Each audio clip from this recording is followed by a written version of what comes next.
வியாதியில் சஃபர் ஆகிருக்க பேஷண்ட்ஸை அவங்க பார்க்கும் பொழுது, அவங்களுக்கு ஜபிக்கும் பொழுது, வசனத்தை குறித்து பேசும்போது இந்த ஸ்பீக்கிங் லைஃப் பற்றி நம்ம சொல்லுவோம். எப்போவுமே இந்த ஜீவனை பேசணும், இயேசுடைய அந்த வசனத்தை அறிக்கை பண்ணணும் அப்படின்னு சொல்லிட்டு.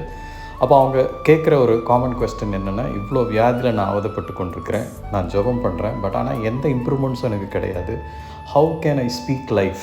ப்ராக்டிக்கலாக அது எப்படி நடக்கும் அப்படின்ட்டு. பட் அதுக்கான ரீசன் என்ன அப்படின்னு பார்க்கும் பொழுது, நம்ம உடலை படைத்த ஒரு ஆண்டவர், அவருடைய ஆவி நமக்குள் வாசமாயிருந்தால், அவருடைய நாமத்தில், அவருடைய ஜீவனுள்ள அந்த வார்த்தையை இயேசுவின் நாமத்தில் நம்ம அறிக்கை பண்ணும் பொழுது, அவரால் படைக்கப்பட்ட அந்த உறுப்புகளுக்குள்ள அந்த ஜீவன் பாய்கிறது.